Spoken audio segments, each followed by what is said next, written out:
I would like to share with you my understanding of the Divine Mother, or the way of the Divine Feminine. And really you could say it's a fundamental approach of conscious self-surrender to the Divine. And not the Divine in its transcendental aspect, but in its immanent aspect. And what is often called the power of the Divine, or Chit Shakti, which is this conscious power. It is the power to manifest. And this is an approach that differs slightly from other approaches, but it's the approach of conscious self-surrender. We have other approaches such as Bhakti Yoga, which is the way of love, and then Karma Yoga, which is the way of service or action, and Jnana Yoga, which is the approach of knowledge. So there are different approaches. Maybe the difference you could say between some of the approaches is how you come into relation to that Divine. When we say use the path of Jnana, which is knowledge, and we use a path of maybe Neti, which is we start to disregard anything that moves, any activity, and we try to trace the source of the I through self-inquiry until you could say it collapses into this impersonal peace, sometimes called the self or absolute.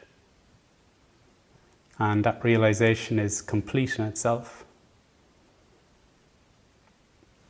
But if we exclusively focus on that, then we miss the opportunity to also realize the bliss of conscious activity, which is realizing this conscious power of the Divine. And really they're not two. You could say there's the self and self-power. Or another analogy maybe you could use is the sun and sunlight. The sun being that transcendent aspect, and then the light being the power, the conscious power that illuminates, that manifests.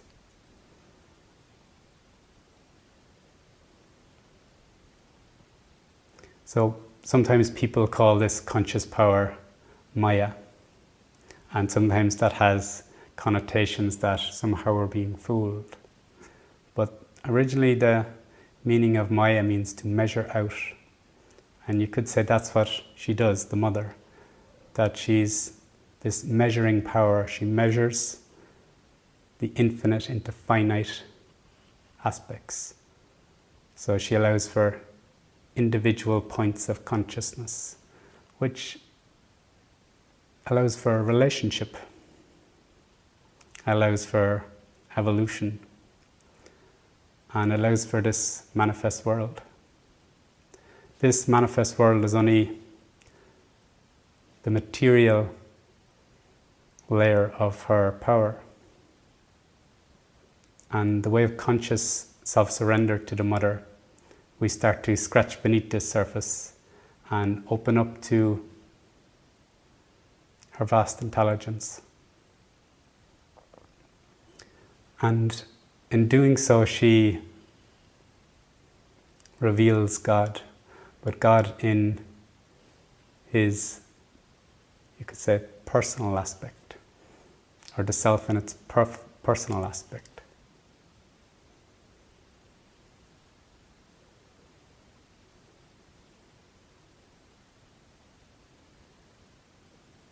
God that's immanent, the Divine that's immanent here, we start to see, you could say, the self in everyone and everything, God in everyone or everything, the divine in everyone or everything.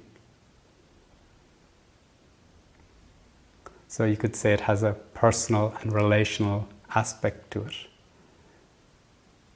Whereas when there is just this movement and realization to this peace, this static peace, it's a fantastic realization, but then it's got by way of neti-neti, by denial of the activity, so we can exclusively focus on this transcendent, silent I.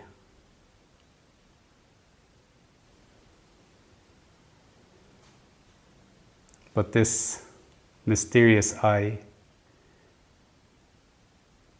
is infinite, and there's many approaches to this infinity.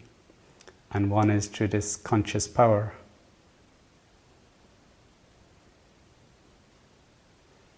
And both realizations are available, and they're not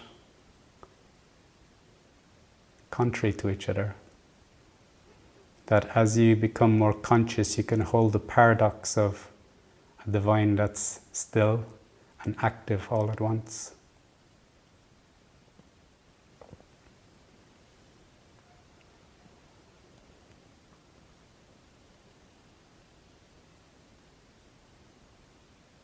And in a way, it's whether we reject the divine feminine or embrace her, that either way she reveals the divine.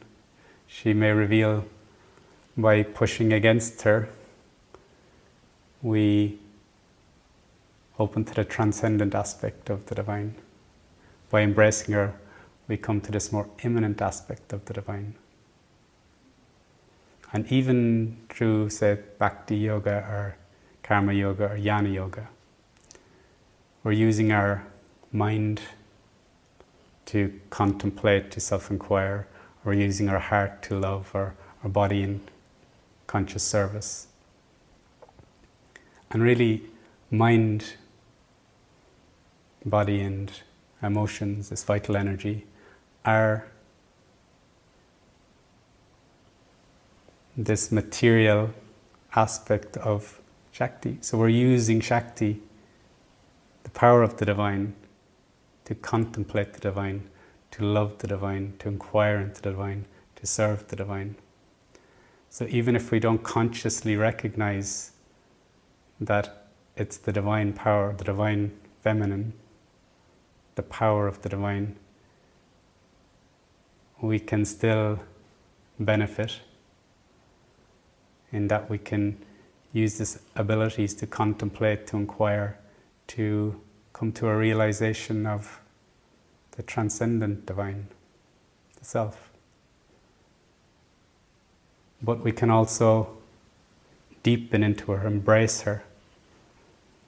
And then this brings us to a conscious appreciation of the immanent divine.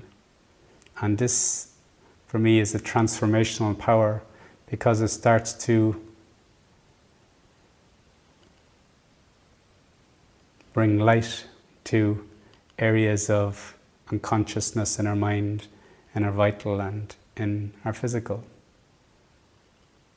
It, in a way, you could say, it makes it more conscious, it raises it up. And this is the evolutionary impulse within us to change, to grow as human beings, to evolve, and very needed at this time, in times of crisis and change. How do we start to consciously relate to each other, see the divine in each other, see the God in each other, and to respect that and honor that? And that is through the way of the divine feminine. Now, the way of the divine feminine, or the mother, is not based on gender.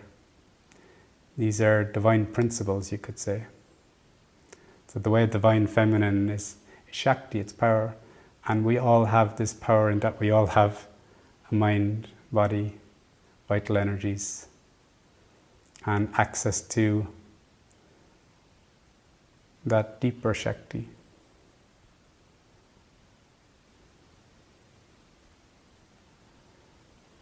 In a lot of the aesthetic traditions and some of the Buddhist traditions, it was like, this life is suffering, and what's the quickest way out? And that was true rejection of life, to transcend life, to come back to this transcendental aspect. But from my understanding and realizations, this life is not a prison,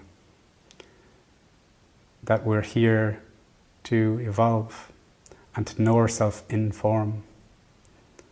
You could say we're individual focal points of the Divine Self that's consciously relating to itself.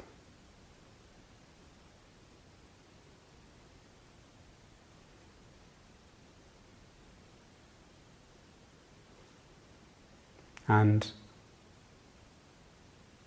awakening to the peace of the Divine is fantastic, but also awakening up to this power and bliss of the Divine, this blissful conscious activity.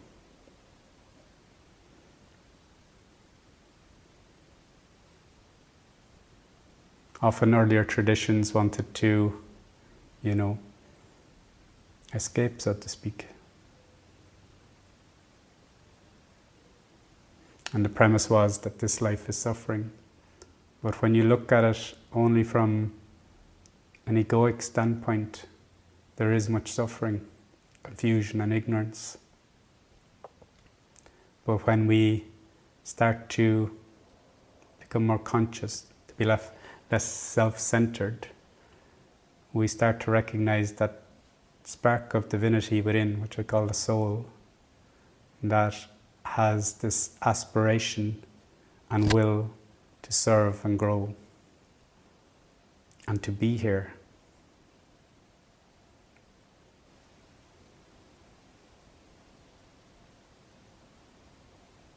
And to effect change in the world, to lift the world up, so to speak, to make it more and more conscious in this process of evolution.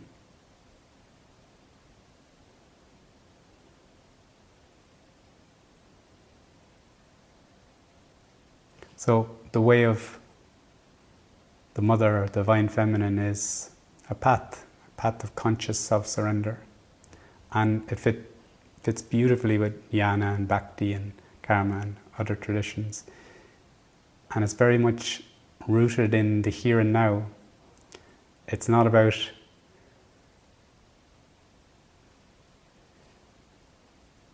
getting out of the mess, so to speak, but really about bringing consciousness into wherever we're at. And that as we become more conscious of our own holding and resistances, that we offer them. It's a self-offering to the Divine Mother, asking her power to illuminate us.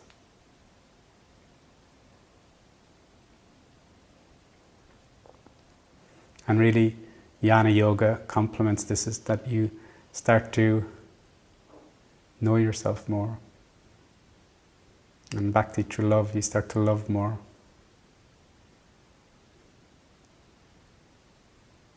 And then through Karma, the service. But all of them are aspects of Shakti. The power to love, the power to serve, the power to know are hers. And she is one with the Father. And you could say this is a different type of Trinity. The Trinity of the Father, the Mother, and the Child.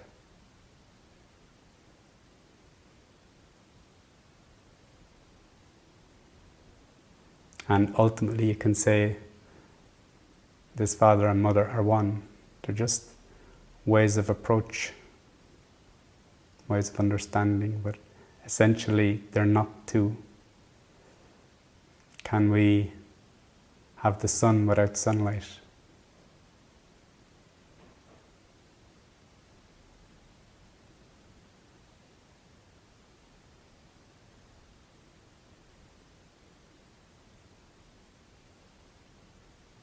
Thank you.